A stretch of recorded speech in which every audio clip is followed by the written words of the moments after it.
Students online Taiyari channel को subscribe करें और बेल आइकन को प्रेस करके लेटेस्ट वीडियो देखें सबसे पहले।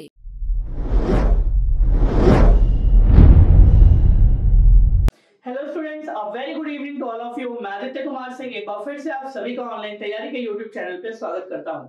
तो जैसा कि स्टूडेंट्स आप सभी को पता है कि ऑनलाइन तैयारी आप लोगों के लिए एक नया इनिशिएटिव लेकर आया है गणित ज्ञान की क्लास के रूप में। तो चलिए स्टूडेंट देखते हैं कि आज इस गणित ज्ञान की क्लास में आपको क्या नया कॉन्सेप्ट सीखने को मिलेगा। आज का क्वेश्चन है, a person sold 2 articles at ₹700 each. एक व्यक्ति था, उसने दो सामान को बेचा। जो दोनों सामान बेचे वो 700 रुपए का बेचा, यानी पहला सामान भी 700 रुपए का बेचा है और दूसरा सामान भी 700 रुपए का बेचा है। At the first article he gets 25% profit. जो उसने पहला सामान बेचा, वो सामान बेचने के बाद उसे 25% का प्रॉफिट हुआ। But he sold the second article in such a way so that overall he would get neither profit nor loss. पर उसने दूसरा आर्टिकल कुछ इस तरह बेचा कि उसे ना तो पूरे सौदे में फायदा हुआ और ना ही पूरे सौदे में उसे कोई घाटा हुआ। Then find the difference between the cost price of both articles. तो इस वजह से हमें क्वेश्चन में ये पूछा गया है कि हमें कॉस्ट प्राइस का डिफरेंस बताना है, पहले आर्टिकल और दूसरे आर्टिकल के कॉस्ट प्राइस का डिफरेंस बताना है। तो चलिए स्टूडेंट देखते हैं कि इस टाइप के क्वेश्चंस को हमें एग्जाम में कैसे करना है। पहले आर्टिकल पे हमें हुआ है 25% का प्रॉफिट, यानी 25% का लाभ। और मैंने आप लोगों को पहले ही बताया कि 25% की फ्रैक्शनल वैल्यू होती है 1/4। फायदा हुआ है, यहां पे लिख लिया सीपी और यहां लिख लिया एसपी। फायदा हुआ यानी 4 रुपए का सामान मैंने बेचा 5 रुपए में, तो मुझे यहां से अगर मैं देखूं तो मुझे 1 रुपए का फायदा हुआ है। 1 रुपए का फायदा हुआ है।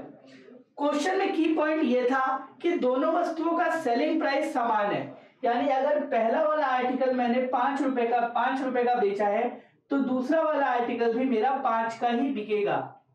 अब एक बात बताओ, नीदर प्रॉफिट नॉर लॉस कब होगा? जब मुझे पहले आर्टिकल में 1 रुपए का फायदा हो और दूसरे आर्टिकल में 1 रुपए का नुकसान होगा, तभी तो जीरो होगा ना, नीदर प्रॉफिट नॉर लॉस। तो इसी तरीके से अगर सेलिंग प्राइस 5 है और मुझे 1 रुपए का घाटा करवाना है तो मेरा कॉस्ट प्राइस क्या होना चाहिए? 6।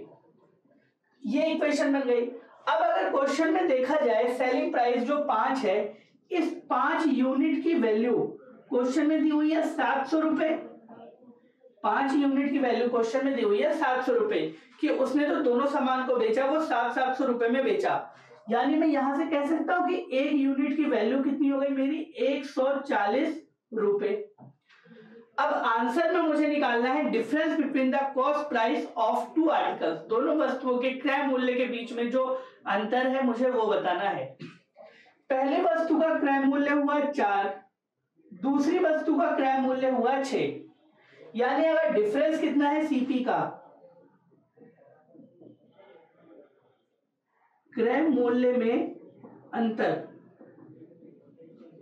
अगर मैं यहां पे लिखूं डिफरेंस बिटवीन सीपी 6 - 4, यानी 2 यूनिट का डिफरेंस है और 1 यूनिट की वैल्यू है 140, तो 2 यूनिट की वैल्यू कितनी हो गई? 280 रुपए। तो मेरा इस क्वेश्चन का आंसर होगा 280 रुपए। उम्मीद करता हूं कि आप लोगों को ये क्वेश्चन समझ में आया होगा और ये क्वेश्चन में एक बार फिर से आप लोगों को बता दे रहा हूं, अगर आप लोगों के दिमाग में हल्की फुल्की कंफ्यूजन होगी तो वो भी दूर हो जाएगी। क्वेश्चन में कहा एक आदमी था, उसने 2 सामान को बेचा। दोनों सामान उसने 700 रुपए में बेचे। पहले सामान पे हुआ उसे 25% का फायदा और दूसरा सामान उसने उस हिसाब से बेचा कि उसे पूरे सौदे में ना तो फायदा हुआ और ना ही उसे कोई घाटा हुआ।